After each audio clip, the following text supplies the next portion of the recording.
Hey, welcome to Film Fanatics, three film geeks discussing movies both new and old. My name is Dan. My name is Justin. And I'm Joe. This week we review the movie with the biggest opening of the year so far, Transformers: Age of Extinction, and one of Robert Pattinson's first big post-Twilight films, The Rover, among others. And in honor of Mark Wahlberg taking over the lead from Shia LaBeouf in the Transformers series, our top 5 this week will count down our favorite Marky Mark performances. In our triple feature of older movies, we'll take a look at End of Watch, my pick for old classic That Thing You Do, and for our Oscar A to Z Best Picture nominee, America, America. Let's get right to it with the new releases. A $100 million opening weekend for Transformers: Age of Extinction, and Joe's going to tell us about that. You could say that the Mark Wahlberg pantheon of films is quite a funky bunch. Yes, you could. Had to do it, sorry. That's right. All right, here we go. Transformers: Age of Extinction. The fourth film in a franchise based on the popular toy and cartoon franchise directed by Michael Bay. This time our main character is Cade, played by Mark Wahlberg, an inventor who is down on his luck and struggling to keep control of his soon-to-be graduating teenage daughter. While looking for old junk to improve, he and his cohorts find a truck which turns out to be Optimus Prime. What a surprise. Meanwhile, mankind isn't too happy about the events of the last film, and a rogue agency led by Kelsey Grammer has decided all Transformers can't be trusted and has enlisted the help of a mysterious ancient alien bounty hunter to hunt all of them down. All in exchange for a powerful weapon which could possibly destroy the whole world, with old threats like Megatron back for more and new ones like Stanley Tucci. Well, this movie does have the Bayisms we've come to expect from these films. There is an annoying side character, though thankfully he disappears relatively early on. There are some other annoying characters who you still kind of want to see die. There is racial stereotyping, but surprisingly very little this time around. And of course, there are many explosions and some unexplained plot points. There are also some things about this one that are different. Mark Wahlberg's character, though pretty cliche, is actually someone we kind of want to see succeed, and who actually, if you can believe this, has a reason to be in the plot. Sort of. This one also has, wait a minute, a plot that isn't completely cookie-cutter. Grammer and his cohorts actually make pretty good antagonists, even if their logic is frustratingly stupid. And there is actually a good balance between the robot story and the human one for once. Is it overly long and kind of contrived? Yes. But at least this time I left saying, yeah, I might see the next one, and I give it a C. Well, in this movie, a robot, voiced by John Goodman, at one point says, "It's a bad idea, but I like bad ideas." And I feel like that sentiment could sort of be on Michael Bay's business card. And mere moments later, another robot, while looking down the barrel of a gun, comments, "Textbook machismo." Another Bay moniker, if there ever was one. But the fourth Transformers film may not be a good idea from an artistic point of view, and the explosions and ridiculous macho themes that are the staples of Bay films are all here. But from a financial standpoint, obviously this film had to be made. So let's look at the positives. You hit it right on the head. Mark Wahlberg, major upgrade from Shia LaBeouf. Definitely. Kelsey Grammer is the best villain the series has ever had. Easily. The humor is light but decent. And Nicola Peltz is an improvement over the other heroines in the franchise, though, of course, that isn't really saying too much. I could agree with that. But the negatives look something like this. The bloated running time is ridiculous. It's about 2 hours and 45 minutes. The father, daughter, and daughter's boyfriend storyline was pathetic. Some of the effects and fight scenes are good, but since I'm not a 12-year-old boy, it didn't really do it for me personally. And my biggest problem, I think, with the whole franchise is the women of these series go through the entire film without a scratch on them. It was my biggest problem with the third one. Or their hair getting messed up. Or their hair getting messed up, anything. Did she have dirt on her, though, at this time, I think? A little bit, but then in the next scene, it was usually gone. They cleaned her up, yeah. Somehow, while she was running, she cleaned it up. Did her makeup, yeah. It took a while in this one, but Mark Wahlberg did end up getting a few cuts on him. But Peltz goes through the entire film, including explosions, sliding down a building made of broken glass. Thrown in the air. Tons of gunplay thrown in the air. She still looks like she walked out of a magazine shoot. So that just really bugs me. But overall, it's more on par with the first film in the series than its direct predecessor, which is to say about average, but fans of the franchise, I think, will love it. And I also give Age of Extinction a C. Justin? Director Michael Bay's Transformers franchise has never been one for great storytelling, but at least after 2 truly awful, and I wish I were exaggerating on that, sequels, Age of Extinction is trying to serve as passable summer entertainment, but still generally missing the mark. While Wahlberg, as the new protagonist to the series, is truly doing everything he can to keep it lively, his character is wildly underdeveloped, and what is known about him is essentially a collage of every action, every man cliche imaginable. It doesn't help that the story goes in about every which way humanly possible, from government conspiracy theories as to why humans are hunting the machines, to Transformers quite literally killing the dinosaurs. I wish I were kidding about that last part. However, where the film is a bit of an improvement is with the exception of a completely overlong finale, the majority of the movie is pretty engaging, which is especially complemented in 3D. From a technical standpoint, Transformers has truly never looked this good in any of the past installments and completely deserving of a Best Visual Effects nomination, if not award. Wow. That said, Age of Extinction still fails to breathe new life into one of the most mediocre franchises of recent years, and one can only hope that they realize on the next one that shortening the running time may not be the worst idea in the world, and I give it a C-. Oh, okay. It's not too bad. Better than I thought. I was expecting much worse, to be honest. I really was impressed with the technical standpoint of this. I thought 1 was pretty good, 2 I thought was kind of stiff, 3 just annoyed me, to be honest with you. I admit it's an improvement over 2, but it's not much. 4 looked great. Really, really impressive stuff. The intricate details on the Transformers themselves, the scenarios, the way they integrate it with the 3D, really good stuff. Well, I've got a couple notes to go with this discussion. Now, I don't know if it's for better or for worse, but did you guys notice that Bay was actually trying to show that he was paying attention to some of the criticisms?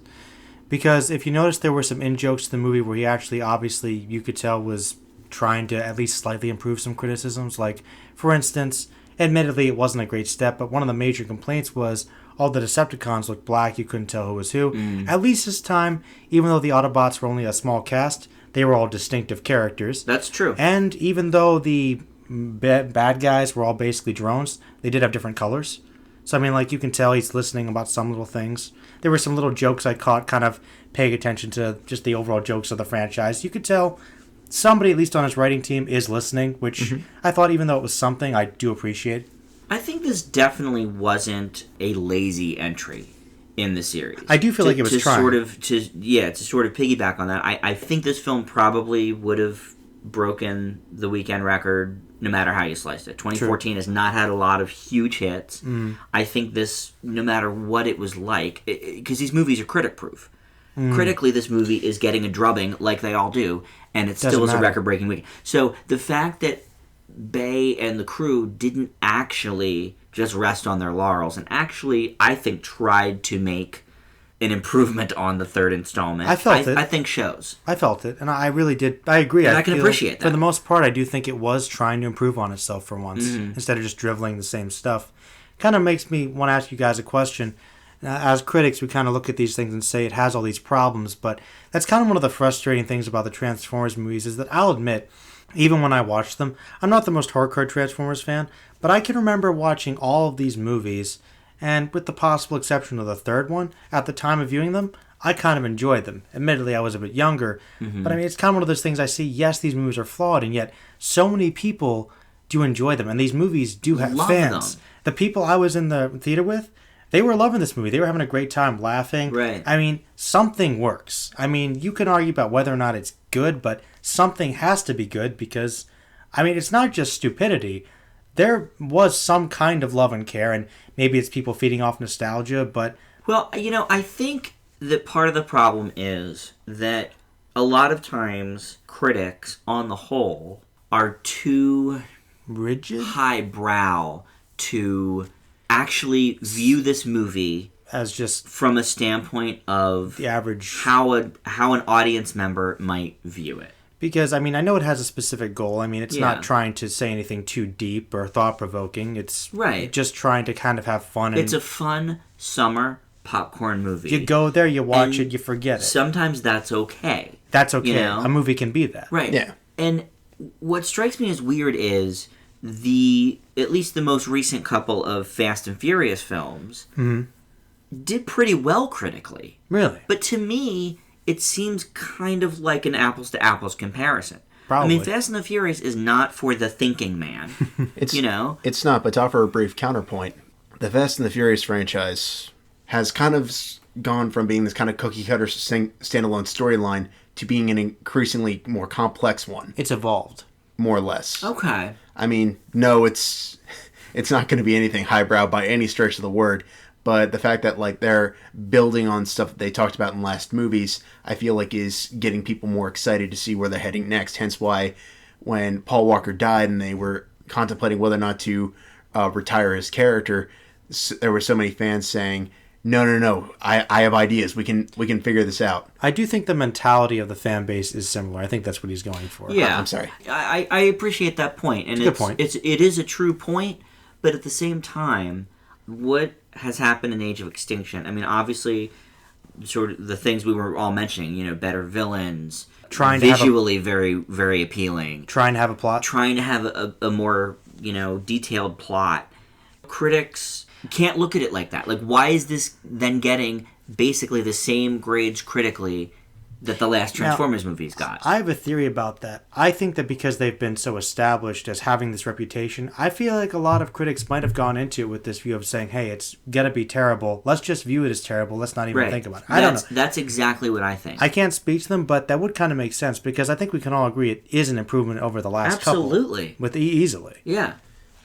It is. I mean, it's still got a ton of flaws, but I mean, of course it does. But but still, I think it's a massive step in the right direction. I guess my point, Justin, is I think of it along the same types of lines as an Oscar bait movie, like Extremely Loud and Incredibly Close, getting Oscar nominations, and everyone slamming it when it's a terrible movie because they think it's supposed to be good. Somebody thinks it has to be in a category. Let's just put it in the category, even though we don't really think it's good. And I think that's kind of what's happening. People have this movie. Preconceived notions about certain films. Right. I went into this movie prepared to probably fail it. I really had very few expectations, but I was very pleasantly surprised by it.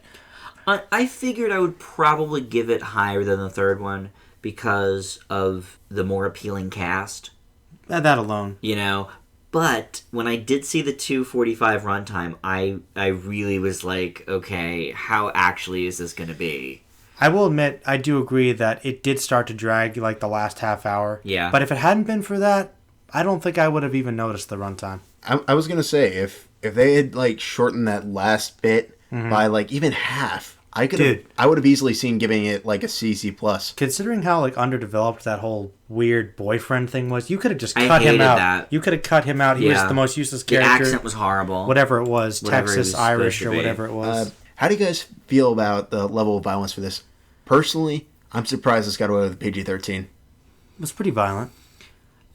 It was, but I'm so desensitized anymore to the violence that movies get away with in PG-13s. I always use the Taken movies as an example because I think they're so violent. Wait, was the first Taken PG-13? Both Takens were PG-13. I thought it was R. I thought both of them were R until I learned that they weren't. Wow. So, like, compared to that, here's my issue with the thought that, kids might have a problem with this. The movie is PG-13.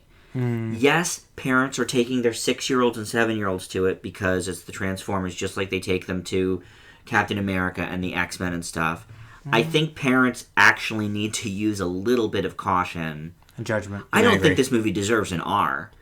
I really don't. But should little kids see it? Like, it's sort of like the difference between Captain America and the X-Men. My 8-year-old nephew saw Captain America. It was his first PG-13. I think that was fine. He wanted to see the X-Men, and I said, no way. There's too much language in it, way more violent. I think if you're 13, you can handle it. Oh, yeah. You know? I'm talking like, to be fair, 10 and under kind of thing. I think it's made for 13-year-olds anyway. Ideally, yes. I think so, too. Yeah. All right, well, let's move on here. Our next film is The Rover, and Justin's going to have that. Eric, played by Guy Pearce, is a mysterious loner who has his car stolen by a group of thieves fleeing from a robbery. Desperate to take back what what's his, Eric recruits the help of Ray, played by Robert Pattinson, who was injured and a brother to one of the thieves, and left behind in an effort to take them down. In the constant barrage of media focused on dystopias in movies and in television, it feels refreshing that a film like The Rover can keep it not only grounded, but understandable. This stems from the fact that the movie doesn't focus on bigger themes such as rivals or soap opera-esque tension, but instead a matter of wants and holding on to them. In this case, Pierce's car. It seems simple, and quite possibly even a bit silly in a film set 10 years after an economic collapse, but director David Michaud, I hope I pronounced that correctly, manages to get the most out of his main character, and the interplay with Pattinson as his unlikely, and possibly mentally handicapped BPC, with only sparse dialogue.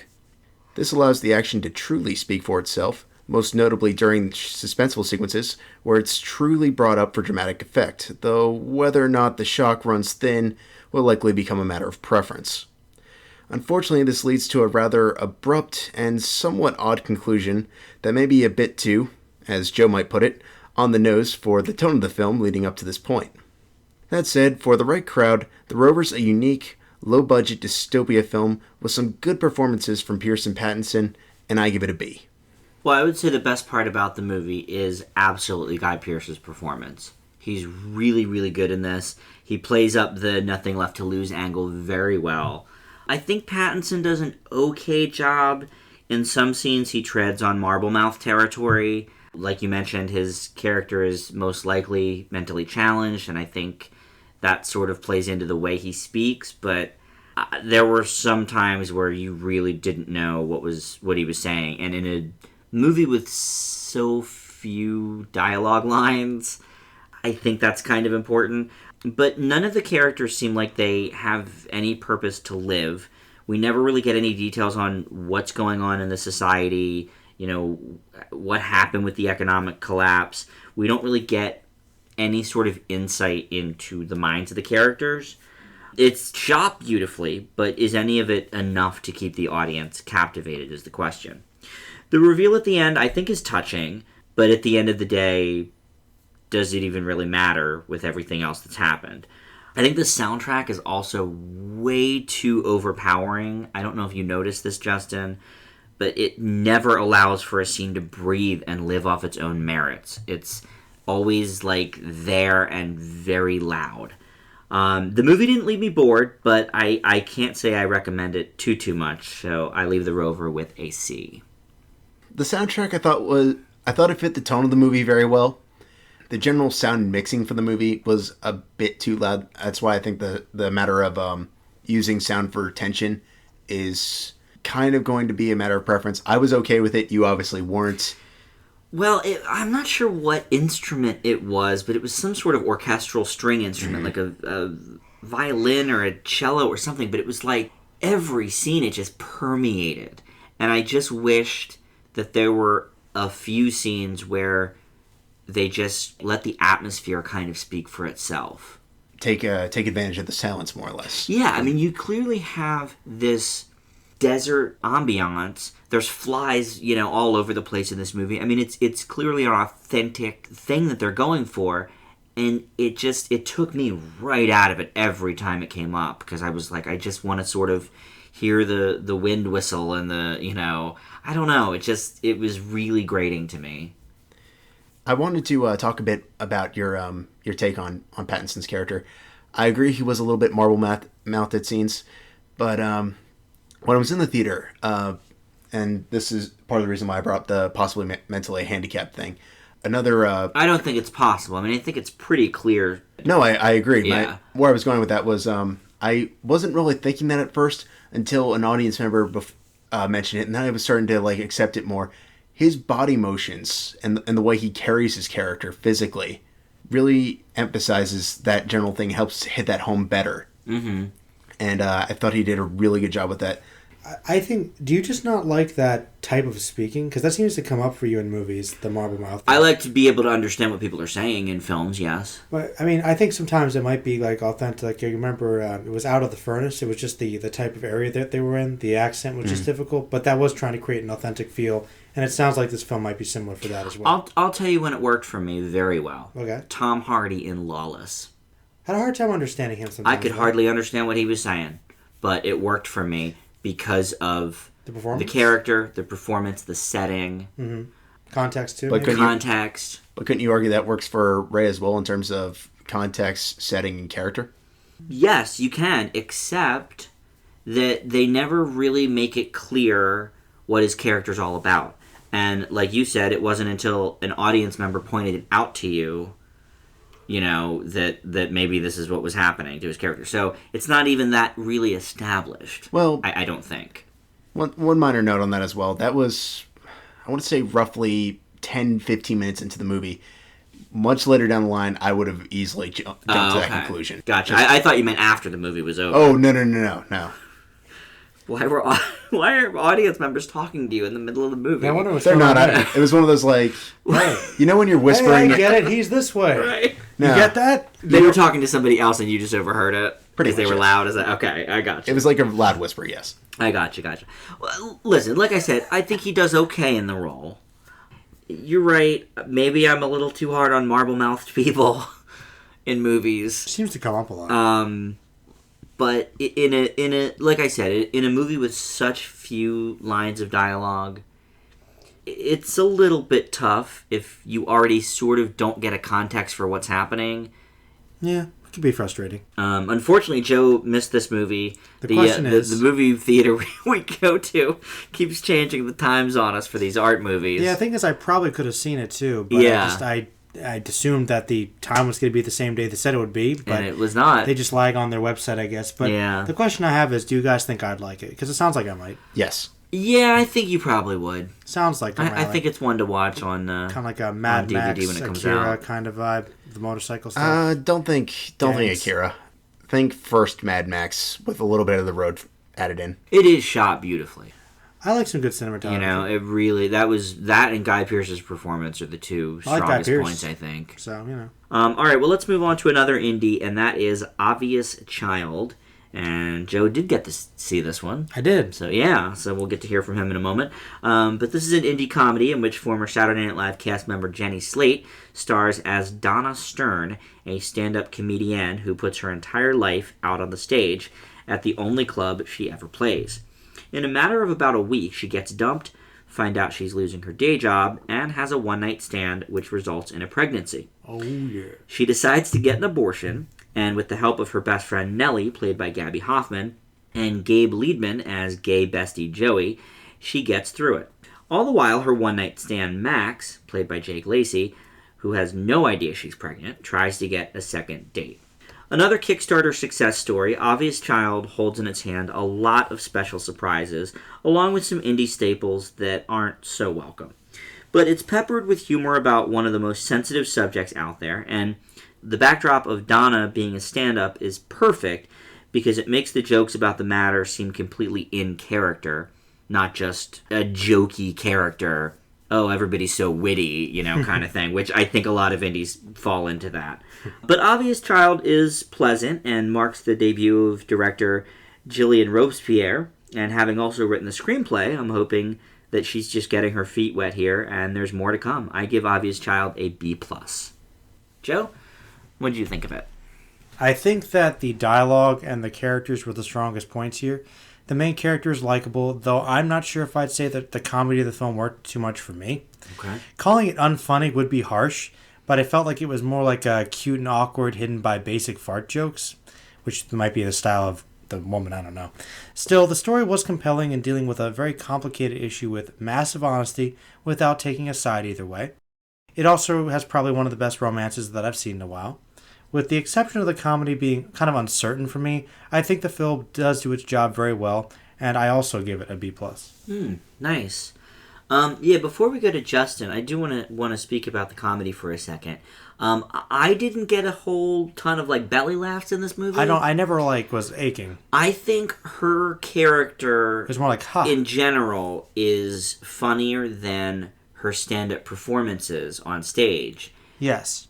And I sort of thought about that as a plot point, and I think it sort of stands to reason that maybe her stand-up isn't a riot, and that's why she always plays this same dingy club where the tickets are free. She's not really a great stand-up. She really isn't. You know, she's more funny in her everyday life, and I think that was a character choice from the writer rather than trying to make her a laugh riot on stage. Well, but the thing is... What do you think of that? That might be a good way. Maybe it is her way to kind of express herself. I get that. I liked that.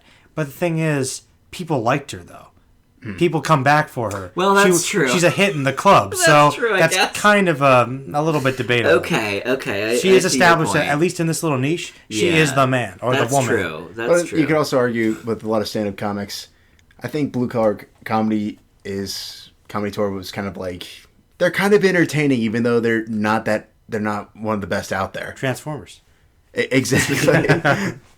in the stand-up comedy world, they are Transformers. Sure. No, but I mean, I don't know. It's just But you know, when she was really bombing, the audience was not into it. But that's the thing, though. Yeah. There was a difference between that. That's she true. was kind of telling jokes as opposed to straight up complaining. It was always a little different. I'm just saying. True. Within the That's context, a good point. Within the context of the little niche of friends, she is like the center of this culture. Even though they might not pay to see her, it's still a thing. She has a reputation. Yeah, that is true. You know, and they're confident. That's why when her buddy's like, "Hey, you gave a bad performance," that's unusual. Right. Like, he's confident about her doing well. He thinks she's a laugh riot. Now, I just thought that overall the comedy of her, I mean, she was kind of a funny person, but more of a funny, kind of a cute, adorable, likable way, not like, haha, you know, like it's hilarious. Yeah. So if this was labeled as a comedy, like I said, I think it's more like offbeat, maybe, but not indie comedy. I don't know. But, okay. But it wasn't like laugh out loud hilarious for me. Like Friends with Kids, which we reviewed on the show That's similar. a few months ago in our new classic, is kind of similar. It's like there were very few like belly laughs at that movie, if any, but it was kind of funny. It was like slice of life funny. Yeah, it's like it's funny because it's just kind of the way things are, and you're like, that's ironic funny. Yeah, exactly. Yeah. Justin, let's go to your review for Obvious Child, which is fine. I'm just saying, if it was played for straight laughs. Yeah, you have a good point there. I was like, Yeah. Well, Dan does like to give me a hard time about my viewpoints towards comedy, and some of his claims are at least partially justified. Damn. I always take interest when filmmakers are able to take the most unlikely of subject matters for a comedy and manage to make them funny. Although I can't say in good conscience that Obvious Child had me rolling the aisles at every joke, there's no denying that good times were had watching this movie. A large portion of this comes from the writing, truly making as much use of the 85-minute runtime as possible to keep it moving without feeling rushed. And the rest of the credit going to lead actress Slate. While her character's comedy is more than a tad scattershot, the use of fart, urination, and defecation as the punchline for every third joke gets stale very quickly. Thank you. I agree. But that was her character. That was her character. I know, but I'm still saying it was... Yeah, it was hacky. Her character's working as a stand-up comic, staring at a huge moral dilemma, lends itself for great dramatic sequences peppered amidst the comedy. The only other issue with this film, and listeners, this does not have anything to do with my own personal opinions, is that it never seems to address the opposing side to the predicament of abortion. All of her peers, including her mother, are completely fine with her decision, and the only general opposition comes from the love interest, who only offers up partial resistance for one scene. Issues aside, Obvious Child is a pretty down-to-earth comedy, worth a look for something a little bit different, and I give it a B. First off, and I think I've probably mentioned this on the show, but I know I've mentioned it tons of times off air. Please do. My issue with you in the comedy is with mainstream comedy. Indie comedy is what you like. This is an indie comedy, so of course, I mean... That wasn't a call-out. That was just me making a point. No, I know it wasn't. I'm just expressing that, like, that doesn't apply to this movie. Fair enough. Yeah, my comments in your comedy are more like things like Bridesmaids and the Jump Street movies, for example. But in terms of the opposing viewpoint to the abortion, I do appreciate that idea, but I think in her life, I mean, all of her friends, her mom's a hippie, you know, she's got gay friends... I think she runs in some pretty pro-choice circles. Yeah, she's kind of a indie person. You know, and to be honest, there's a lot of movies about unwanted pregnancies where the topic never gets discussed. Knocked Up, Juno. You know, I mean, there's a lot of movies where abortion could be brought up and it's not. So I didn't really mind so much that this was a bit one-sided, because I think we get a lot from the other side also, just in general. Probably more, actually. Much more, I would say. You're right. That's a good point. But I'm just surprised, like, in her entire circle, there isn't, like, one person who's generally not okay with it. Well, she only told a few people. Okay, one thing I thought of was one thing that, she went towards her mom for advice, who was kind of established she shouldn't go with, and we learned later on she's actually a decent human being. But I'm pretty sure that if she told her father about this... I was thinking the same thing. I feel he'd be like, whoa, before you do this, let's talk. Because he seems like a pretty loving guy. I think that guy would like to be a grandpa, so... Right. And I don't know. And though I will admit you're right, I don't think that they really approached the other side too much. I still felt the film wasn't trying to, in itself, take a stance saying abortion's great, because even though she tries to play it off, you can tell the character's not happy about this, right. And even while it happens, she's crying. Yeah. I mean, this isn't light. This isn't saying straight up, abortion, do it. So to say that's completely one-sided, it's not accurate either, I think. I'm not trying to say it glorifies abortion. Make no question of that. Mm-hmm. And I do apologize if I'm getting too political here. No, it's fine. It's relevant. The topic of the movie, yeah. It's relevant. To me, I just kind of wish that there had been a little bit more of a conflict with it. Did it have to be the crux of the story? No. But I still feel like a little bit more could have been done with that. Maybe a little bit, but I felt like in her own awkward way, she was still having some turmoil about it. Mm-hmm. Like she didn't want to have the baby, but was the decision really easy for her? I don't think it was. She didn't even want to hear other options because she was afraid she might get talked out of it. Mm-hmm. That's a good point. I do agree with that. Like that scene was very powerful. I thought it's like, no, like I haven't thought about it. Like, of course she's thought about it. She wants out, but she's saying no, just go through with it. Yeah. And I thought that was pretty sad, honestly. So. Yeah, I think it was dealt with in a really good way, because it was poignant but also kind of funny, and I think the conversations she had with people were very realistic. Mm-hmm. And Joe, you mentioned the relationship specifically. Mm-hmm. I think that was very well done. I think it was. And I like the way it was resolved, too. Like, it wasn't a completely happy ending, but it seemed like there might have been hope despite everything. Mm-hmm. I agree with that. I was actually very satisfied with how this one wrapped up. Mm-hmm. Yeah, I was, too. Actually, for most of the movie, I was thinking, like, in the B range. And then, by the end, I was like, okay, I think that probably deserves a B+. I actually have a comment for you, Dan. And this is kind of irreverent, but I'm curious. Okay. Uh-oh, I know where he's going. Her gay best friend. Yeah. Funny or offensive? No, funny. Not like Cuban Fury. That's where I was going with that. Cuban Fury. I don't know if Cuban Fury was even, like, offensive. It was just, he was really grating and annoying and not funny. This guy, I think, was written well and was realistic, was funny. I didn't find him offensive. Okay. No. I thought that he was fairly believable, but in terms of typical portrayals in film and in life, there are levels of flamboyancy. Mm-hmm. I think this character was very flamboyant. He was, but in the circles that they run, mm-hmm. I think it makes sense. I mean, I know people that are like that. Mm-hmm. And why would it make sense in that circle, actually? Because it's, they're in a comedy club setting. He's a little more of a partier than maybe some other people. Mm-hmm. And that's just where I personally have seen more openness mm-hmm. with one's sexuality. Okay, there you go. So maybe less concealing. And not to mention that was part of his shtick as a, I guess, warm-up comic? I thought he was made pretty clear. good. I don't know if he was the warm-up comic, the host, but he did some jokes. Yeah. And the jokes, So, I actually thought his jokes were funnier. He was actually than probably hers. funnier than So her, yeah. I was like, does he do stand-up comedy regularly? Yeah. Like, I don't know. And they live in New York, too, right? Like his So, I mean, joke there's- about the coffee was really good. Like, Yeah, I like that my was man like actually coffee, good. like little dirt on there. That's what I want. Yeah. Bitter and cold. Yeah. That was hilarious. Yeah. I like that. That was good comedy. I thought the characters were very well written in this movie. Whether they were funny is debatable. All right, well, let's move on to our final movie in the new release portion of our show, and that is the home media moment. And this week, that is The Art of the Steal. Joe? Basically, it's a 2013 comedy is what it's listed as. I guess crime caper comedy, perhaps, Justin? It's I mean, it is. It's a caper. Go for it. And I mean, it's starring Kurt Russell as, I believe his name is Crunch Calhoun. It's kind of his nickname. Now, basically, it follows Kurt Russell. He's the main character. He's this leader of this collection, this small-knit group of thieves that get together. They do jobs. Basically, they steal artwork is kind of their speciality. And unfortunately, a deal goes wrong, and his brother turns him in, and he gets put into prison for 7 years, or 5.5 for good behavior.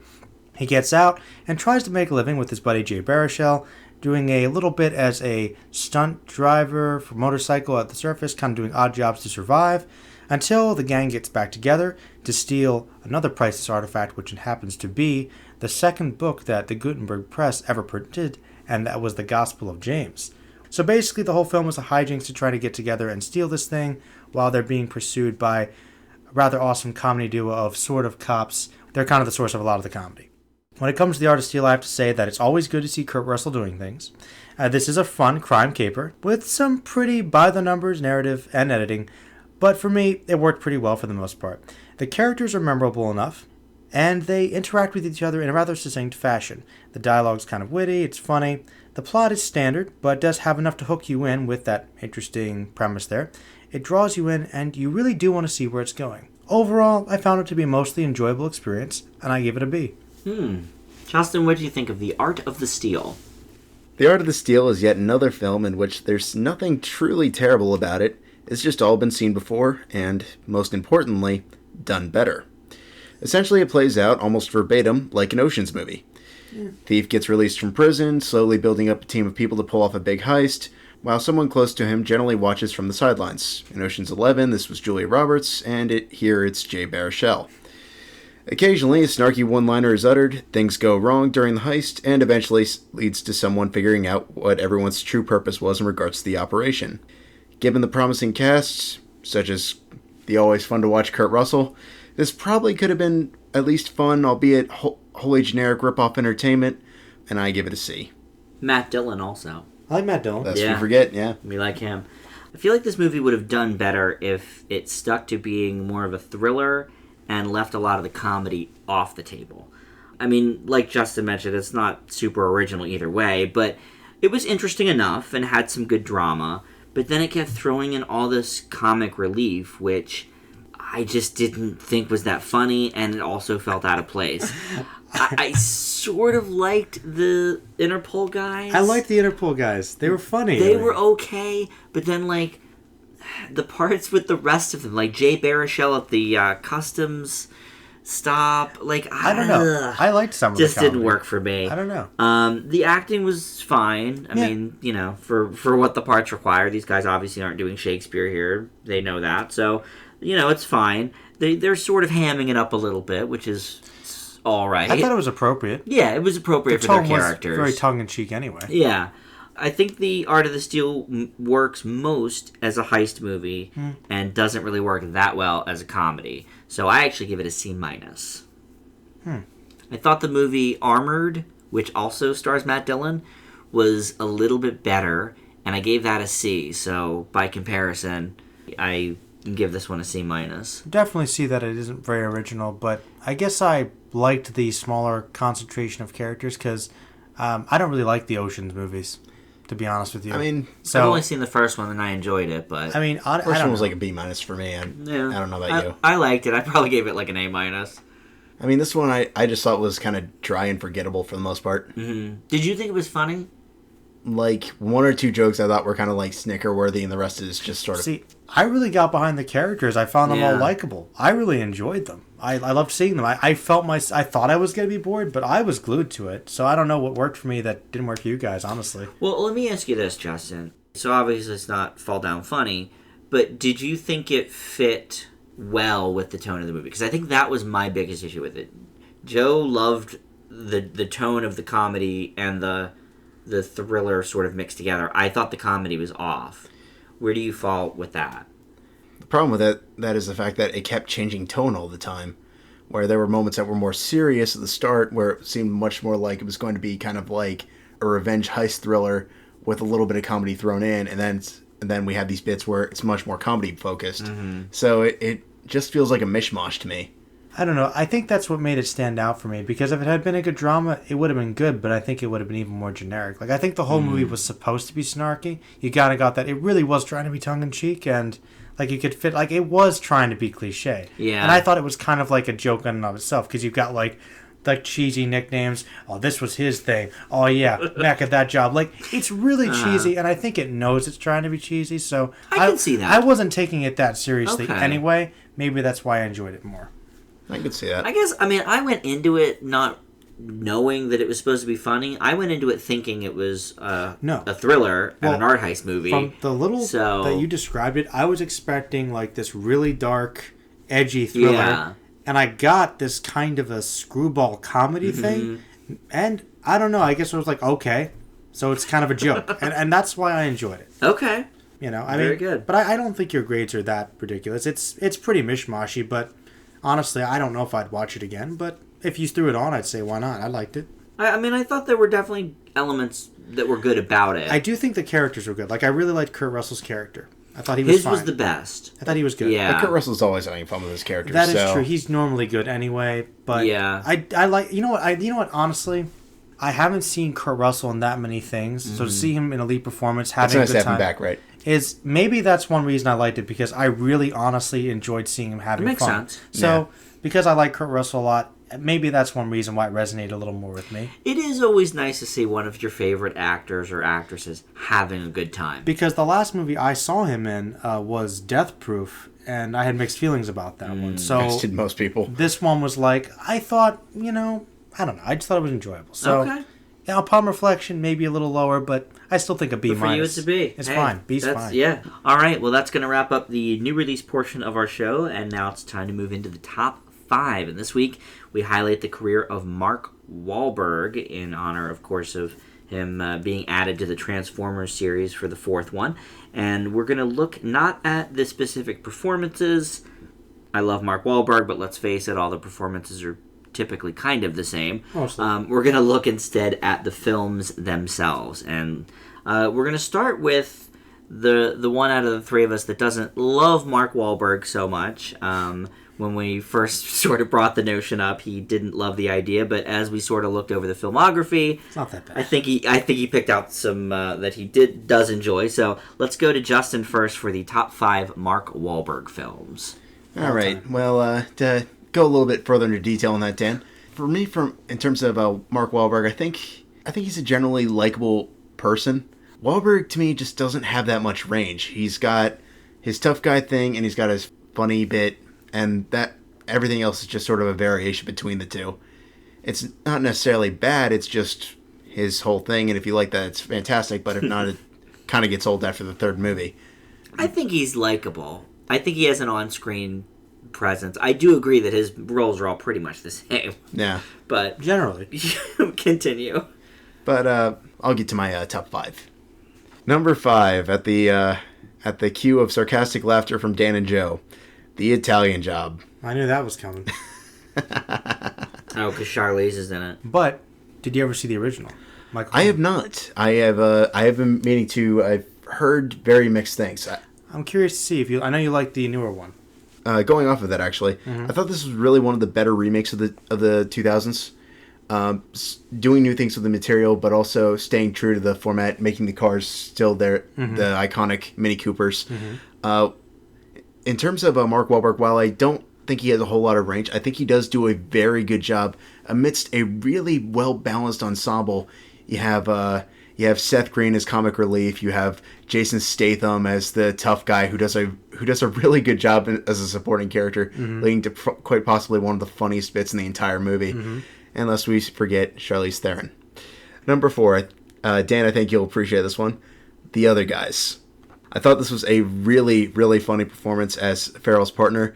He manages to complement quasi-deadpan humor with completely outrageous storylines in regards to backstory as to why he's truly at the bottom of the barrel in the police precinct. And honestly, I think Wahlberg's really at his best when he's doing comedy.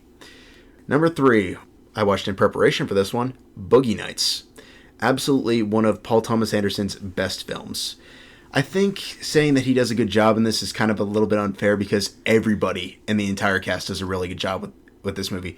Julianne Moore, Burt Reynolds, Philip Seymour Hoffman.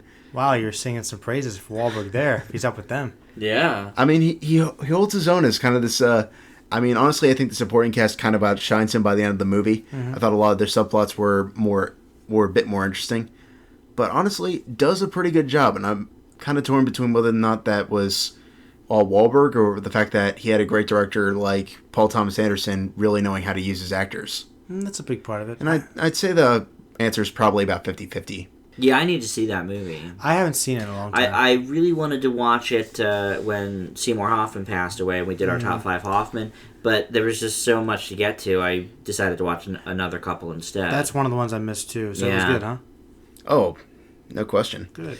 I sort of passed on it because it'll come up eventually in the Oscar A to Z, so... And number 2, one that we talked about in Season 2, Lone Survivor. A really, really true-to-life performance. One of the things I really liked about his character, alongside the rest of the movie, actually, is it really does capture the hardships and the brotherhood of being a Navy SEAL, but also making it accessible to audiences. Something war films like, dare I say, the most infuriating propaganda piece of all time, Act of Valor, could have really taken a note from.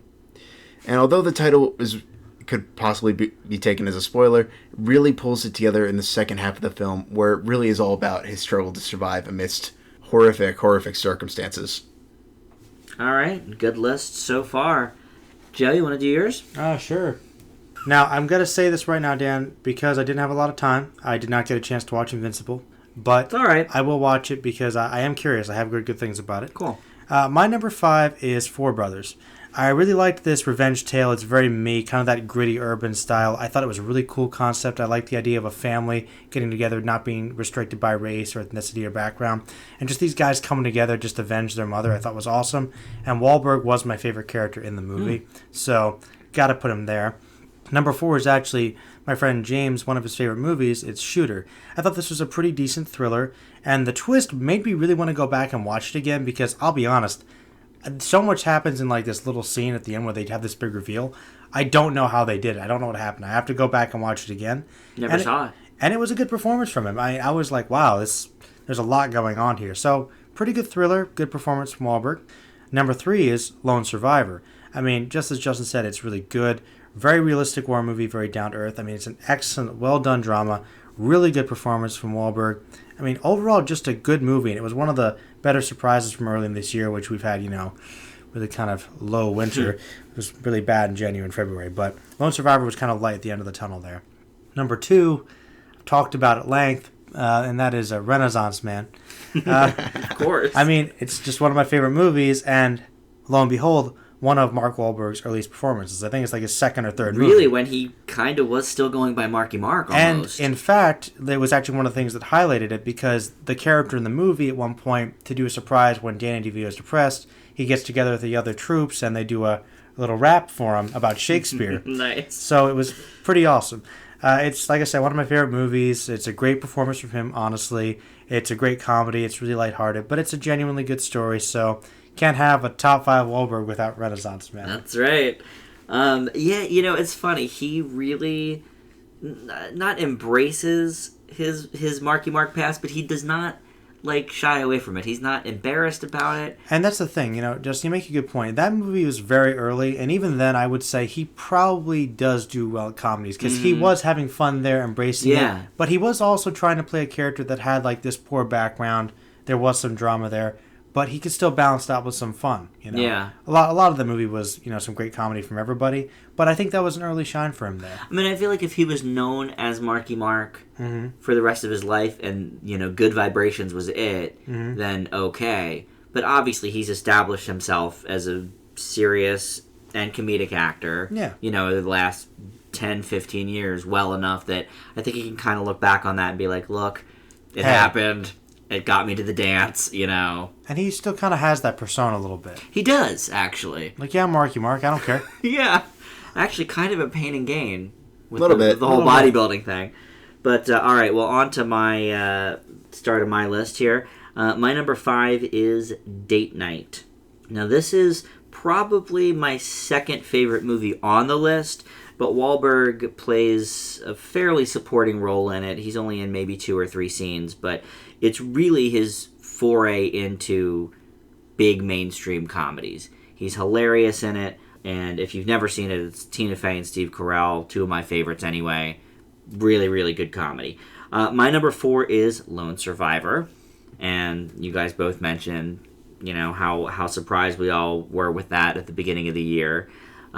Just really a great performance from him and from the other people as well. Taylor Kitsch did a really good job, and I'm not a huge war movie fan, and for me this one really, really was a good one. My number 3 is The Other Guys. Hilarious. I really should watch it again. I've only seen it once. Me too. But I mean, it's a scream between Michael Keaton as the boss, and The Rock is in it, and Sam Jackson for a little bit. It's a great cast, and it's a great cast, and the way he and Farrell play off each other, it really is kind of reminiscent of Tatum and did that come out and before Jonah Hill. The first 22? Yeah, 21? Because I think that's by a couple of years. I think that might have been part of the model for it in a lot of ways. Yeah, like since you mentioned that, it is one more probably actiony, true. One more clumsy. Yeah, even the way they look, I don't know. Yeah, and they're cops, and they're sort of the joke of the force, but they kind of save the day. Yeah, exactly. So that's a good movie. My number 2 is Invincible. Really a great sports movie. Greg Kinnear plays the Philadelphia Eagles coach. I mean, it takes place in Philly, so right there has my heart. I was a little young to remember when all of this took place. It's based on a true story when they had the open auditions. But being from Philly, coming from a family of Eagles fans, I know the lore of the open calls and everything. And it was really the first movie I saw of Wahlberg's that I was like, okay, this dude can act. He's got it. Great performance. And for once, he doesn't put on a Boston accent. He really actually does a pretty good Philly accent. So I'll give him that. And that's my number 2. Guess I gotta watch Invincible as well. Well, everyone should. To be fair, didn't rush to it because I'm not a huge sports movie fan. Fair enough. I hate sports, but I like sports movies. Interesting. Yeah, it's Fair weird. point. Number 1, Three Kings. Ah. For as much as I do have issues with this movie, such as the seemingly never-ending on-set psychotic antics of director David O. Russell, I will happily argue it's Wahlberg's best performance. His character really helps shape the change in tone from this kind of semi-silly wartime adventure story to political drama. And in more than a couple ways, it's arguably a little bit ahead of its time, particularly in going after the U.S. instigating torture for interrogation that we wouldn't really see become a big part in movies until 2012 with 0 Dark 30. All right, Joe, what is your number 1 Wahlberg? Justin, what do you think it is? Fighter? My number 1 is The Departed because Mark Wahlberg's in it, and you know what? It's a fantastic movie. Okay, I think it's well directed, it's well written. I think all the performances are great. It's a good story, good crime, caper, drama, thriller, etc., etc.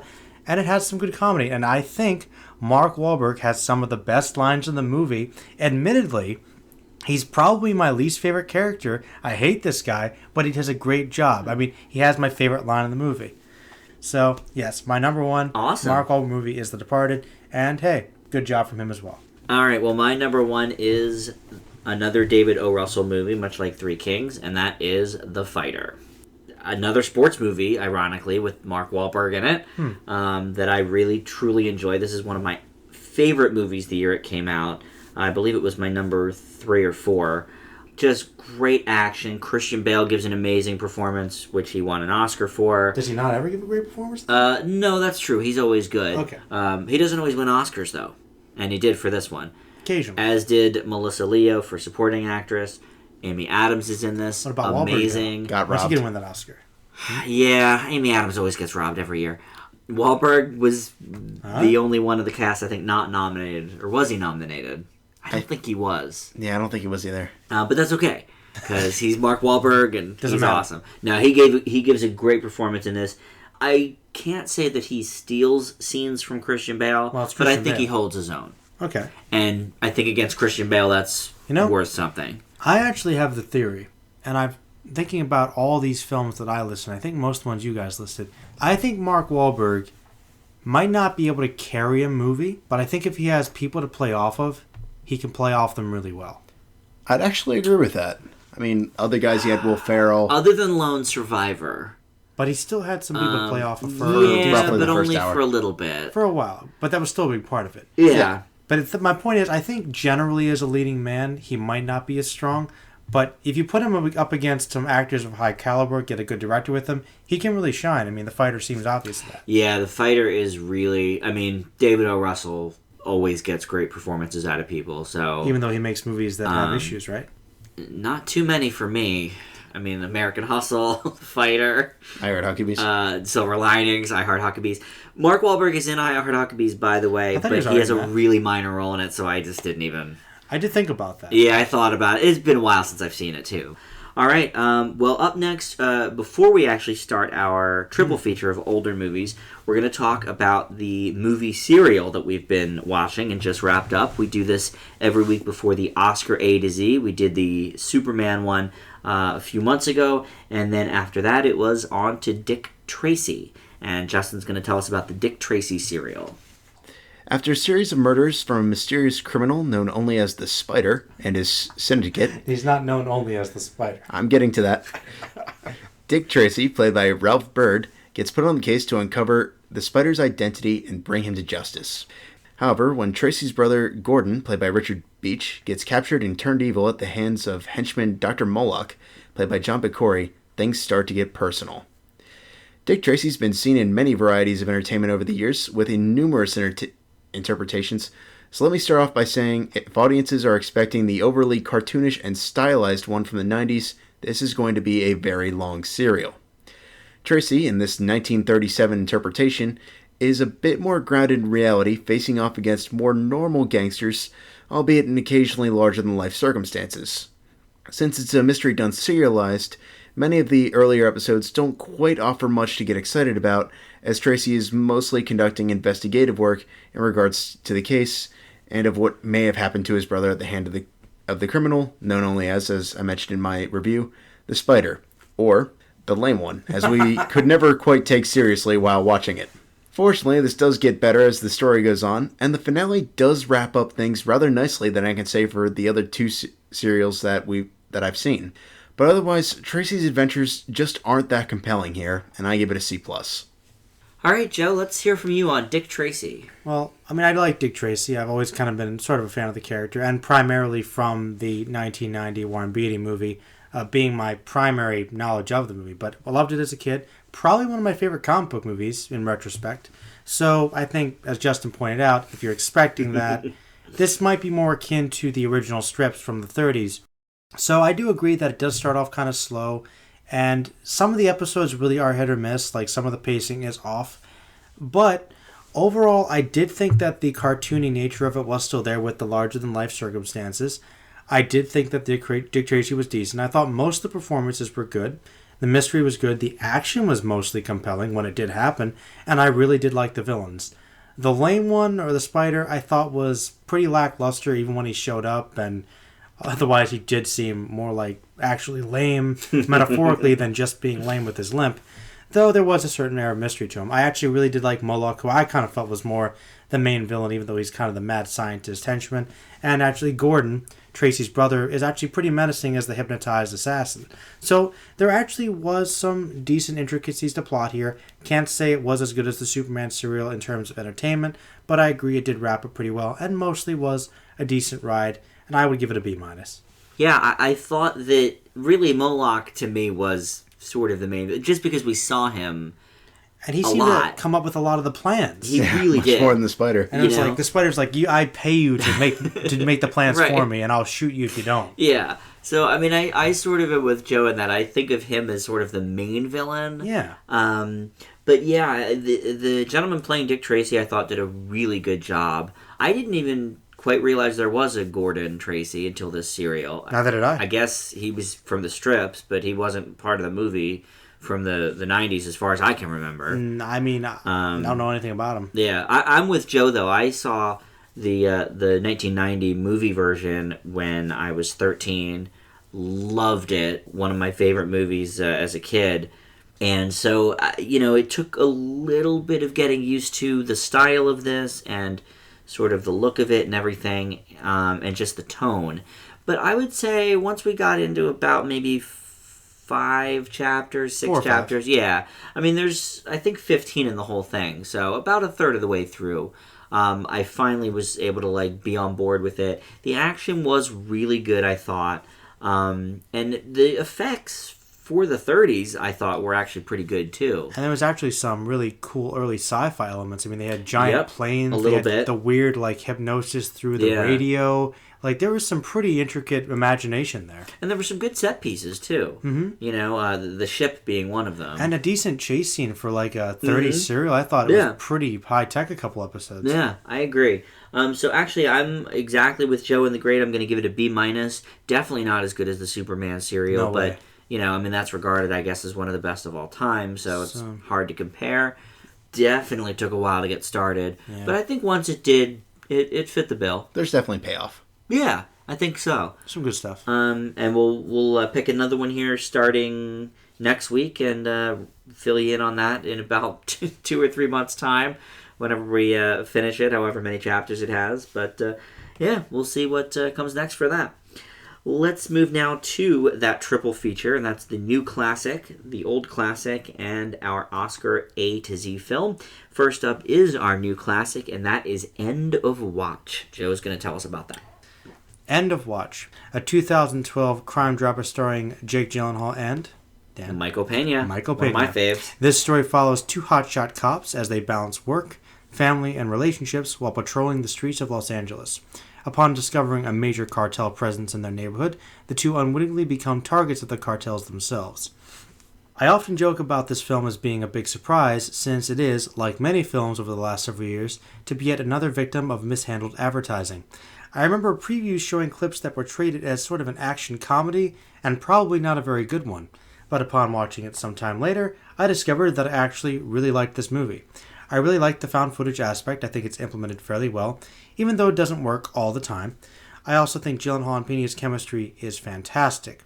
There is also helped by very realistic dialogue and a script that is pretty realistic and unforgiving with some of its imagery, being a poignant representation of the dangers of police work. The only real shortcoming in this film is the antagonists. The portrayal of the criminals, particularly the Hispanic gang known as the Curbside Gang, from the get-go are super generic, stereotypical, and sometimes over the top. It's not to say they aren't entirely unthreatening, but with names like La La and Big Evil, it's hard to take them too seriously. Still, this movie had a good balance of dramatic and comedic beats and was a really wonderful surprise, and I give it an A-. Yeah, this film puts me in mind of when more gritty cop shows started coming up on network TV, like Hill Street Blues, later NYPD Blue, paving the way for much more intense fare on cable like The Wire.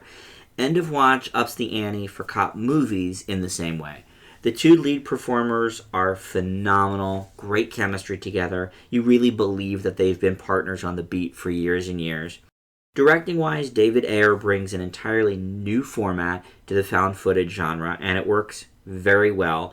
And the whole film is really just a very unflinching look at life on the streets.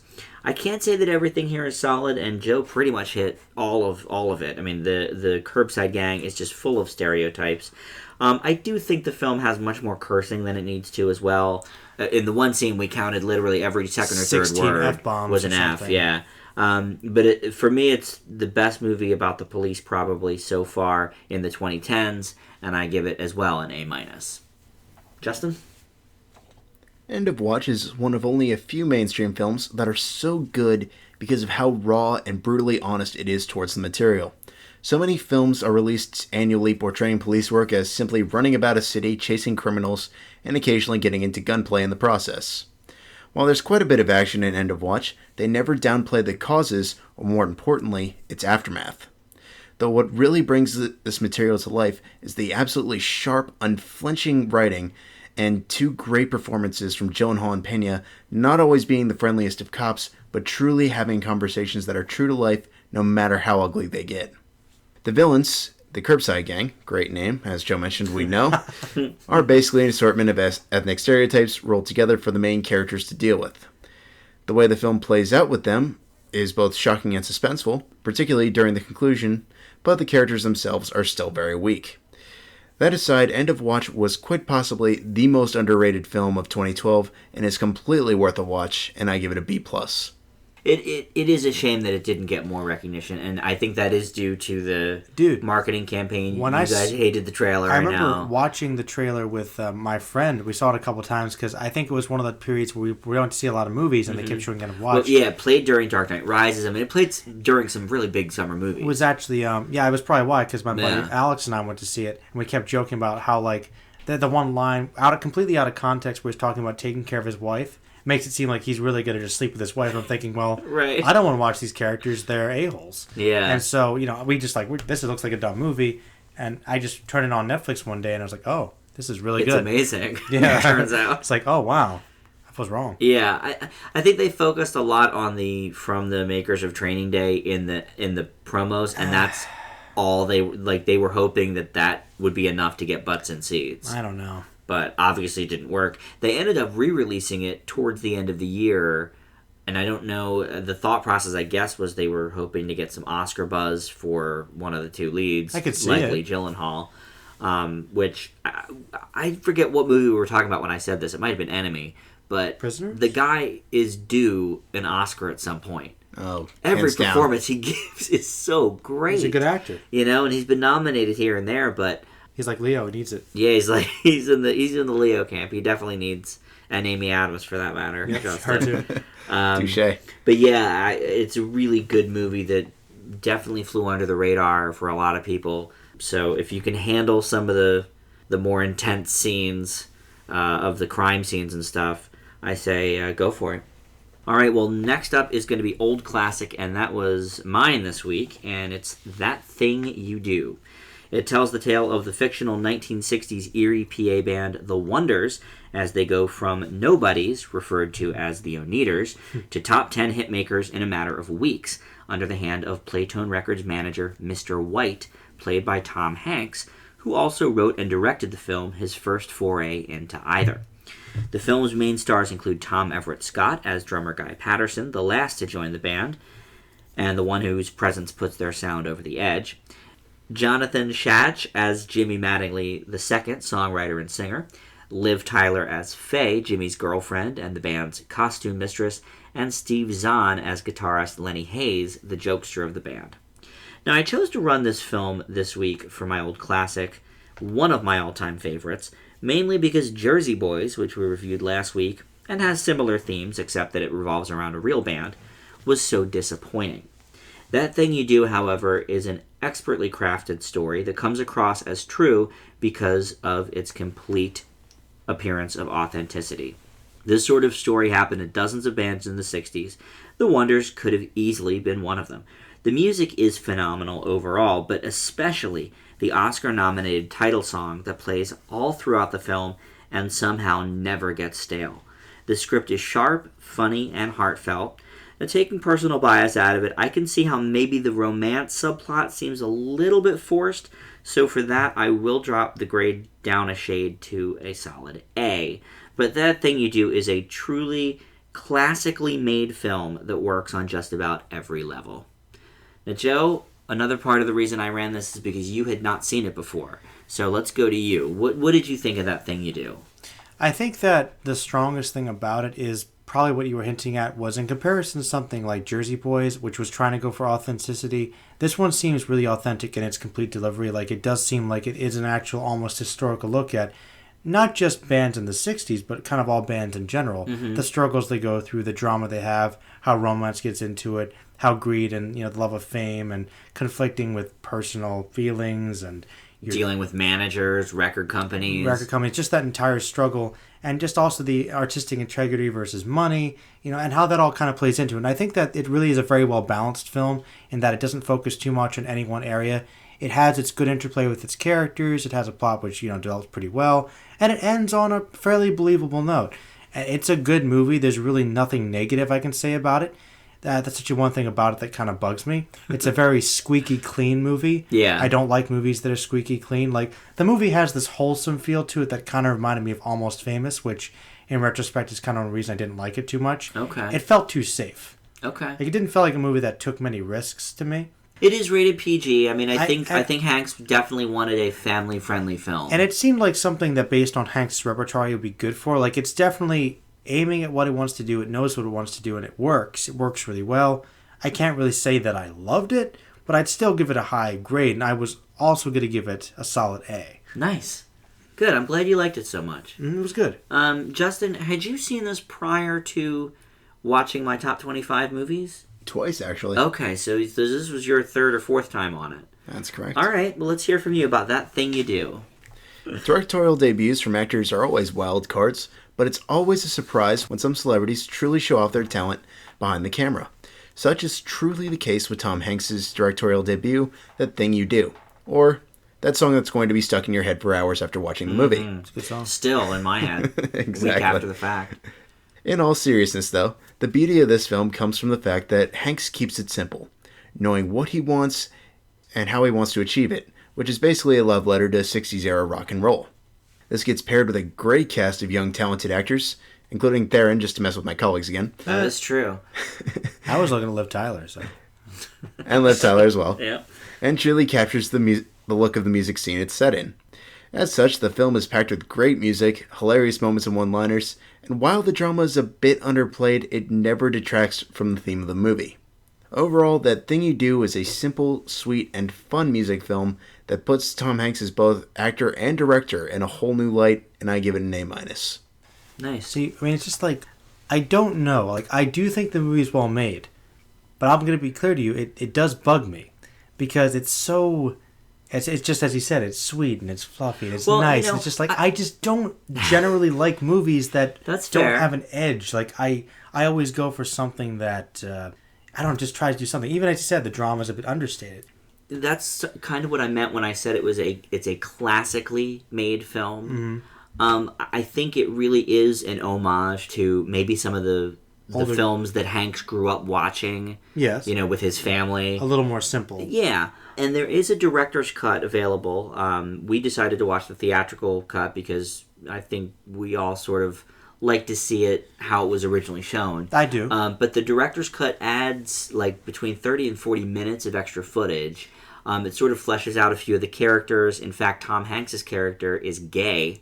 Really? Which we don't really get from the original cut. See, there you go. But we so there's a little hint. And also, the Charlize's character... She disappears. She disappears, but in the director's cut, she has a bit more to do, and you actually see this affair with her dentist starting. Oh, wow. So, maybe some of these scenes were cut because they were a little bit more risque. Have you seen the director's cut? Like twice, yeah. What'd you think about it? I think it's great. I mean, to me, the movie is a solid A+. I gave it an A for you guys just because... Try to take a little bias out of it. Well, take a little bias out of it. I think the director's cut is still probably like an A-. It's maybe a little bit long, but it does flesh out some things, and maybe it does make it a little bit more satisfying to people who think that it is too squeaky clean. I don't know. I mean, so I'm not saying there's... Maybe that would have made it pop a little bit more for you. It's like, that's just saying, it's one of those films, there's nothing inherently wrong with it, but as you said, there's nothing that really just grabs me and says, oh, wow, that was, like, it was good. It was, I gotcha. It was wholesome. Yeah. It's like, whole grain bread. Like, it's good for you, but is it really what you want? As is the band, at least by appearance, that they're basing it on. But... And I got that. And I like the music, by the way. Yeah. But I like what goes on beneath the surface of the image. I like the drama. I like the arguments. I like the conversations. Like you wanted to see it go a little bit further. Like the one man, with that. like pursuing his love of drumming with jazz and finding one of his heroes. Yeah. It's probably one of the best scenes in the movie. That's one of my favorite scenes in the movie. It's a great scene. I'm glad you said there's that. a lot of a subtext there that just we could have gotten a little more with. And that's just what kind of like gnaws at the back of my mind with that movie. Yeah. Well, someday maybe check out the director's cut and see those other scenes and see if that makes a difference for you. Not opposed to it at all. Jersey Boys was just such a letdown. This is the movie the Jersey Boys could have been. I do see where you're coming from. Although, I did like the mafia element in Jersey Boys. That's true. Which they did nothing with, so... Well, right. That's right. Jersey Boys had a little more edge to it and then let it all just sit on the table. The execution was really bad. All right, well, our final movie for the show is our Oscar A to Z. That is America, America. It's a 1963 film up for Best Picture, director, and screenplay. It did win an award for art direction that year at the Oscars, and of course this is not to be confused with the documentary being released to theaters this week called America. Justin, tell us about America, America. Or rather about Turkey and Istanbul and, should have been called Greece. Yeah, it should have been called Greece, Turkey. Yes! Yeah. Or Turkey, Greece. Greasy Turkey. Greasy Turkey. It Oh should my have been gosh. based on what happens in this movie. If you're judging by titles, That's yeah. right. Go ahead, Justin, sorry. Director Elia Kazan is an American, but only because his uncle, in this account named Stavros, played by Stathis Gialalis, braved a great journey from Anatolia to the land of the free. Amidst his epic journey, Stavros comes of age through moments of betrayal, love, and eventually loss. There's no denying that this was a very personal project from Kazan, but it's ultimately his presence in the film that gives it some of its biggest setbacks. Although Kazan's voiceover to set the stage is fine, eventually there comes a point where it has to be put into question of where the so-called testimonies of his story end and the truth actually begins. Fortunately, Kazan truly knows how to tell a story, making the epic running time of almost 3 hours go by largely unnoticed until about the last half hour where it starts to set in. However, quite possibly the best thing about America, America is from the stylistic side of things, particularly in terms of cinematography and editing. These keep the film lively and fascinating to look at, truly capturing the right amount of emotions with proper lighting amongst black and white. For an epic Oscar nominee by a very renowned director, it's worth a watch, and I give it a B+. I was surprised to see in my research of this movie this week that in 2001, America, America was selected to go into the National Film Registry in the Library of Congress. Wow. I know. I had never heard of it, so that's why it sort of surprised me that it had this sort of reputation. It didn't even make its DVD debut until just 3 years ago. So it's up there with Star Wars now. Yeah, it's up there with Star Wars and Citizen Kane and all these other ones. A lot of these truly classic movies. But obviously it never found much of an audience. It made a huge impact critically, but perhaps it's the running time that scared potential viewers off, perhaps the subject matter, or a combination of the two. But if you're interested at all in cultural history, I think it's definitely worth checking out. Much like Wolf of Wall Street last year, America, America is a near 3-hour movie in which the star is in pretty much every scene of the film, and he really does a great job. Now, the actors around him are a mixed bag, which is to be expected since all of them were virtual unknowns, but the film spends way too much time on Stavros' journey, adding in unnecessary scenes and only landing him in America, America over the last 15 to 20 minutes of the film. I don't think it's something I would ever watch again, but I am glad it made it to the A to Z, and I give America, America a B. Joe? Well, America, America, I think we could echo Justin a lot here. This film seemed very ahead of its time to me. I actually thought it was surprising that it was made in 63. I thought it was more like late 60s, judging by the great cinematography and editing, that Justin pointed out. And also I thought the performances were really good, particularly from the main actor. And it was really a very poignant cultural commentary for the time regarding a lot of the issues regarding Greece and Turkey and a lot of the persecution. So I thought that was very, very revealing for the time period. The development of the main character was probably the strongest point of the writing. His evolution was seamless, as his long journey seems to transform him, only to reveal he's still the same after all at the end of the journey. The only issue with is the length, which is a bit much, and by the third act, it does become a bit mishmatched in terms of the tone. There were a couple of scenes that I thought didn't quite fit with the rest. Still, I thought the majority of the film was rather powerful and a very pleasant surprise, and I give it an A-. Wow. Nice. Okay. I think if you trim about 20-25 minutes, it doesn't need to be under 2 hours, but you'd make it maybe 2.5. Trim some of those unnecessary scenes out. You'd have a much more solid story. I agree. There are a couple scenes they could have taken out, maybe a little bit towards the third act. They could have fleshed out a bit more, make it a little more even. I think it would have been a solid A for me. Yeah, I was surprised that I had never heard of this movie. I don't think any of us had, right? No, nope. This was new news. And for it to be so critically hailed. Well, sometimes they're forgotten ones. Yeah, absolutely. And that's why I sort of like that we do this Oscar A to Z. You know, coming up, we're doing a lot of movies that I've never seen but have always heard of that are sort of new-ish. American Beauty's one of them. American History X. American Graffiti. You've never seen any of those? I've never seen any of them. Wow. No. American History X, I was actually going to watch a few months ago, and then we started doing the podcast, so I figured, well, What's the point? that'll be coming up soon enough. Look forward to Curb Stomping. I know. Well, that's the reason I've sort of shied away from it. I really don't want to watch the Curb teeth Stomping. right on sidewalk. I know. I'm sure we'll talk all about it in that episode, but that'll be coming up in a few weeks. But yeah, this was a good one. Anybody that's interested in this history, I think, would really get a lot out of it. I think if you've got interest. Absolutely. As you said, cultural history, I think you get a kick out of it. Yep, for sure.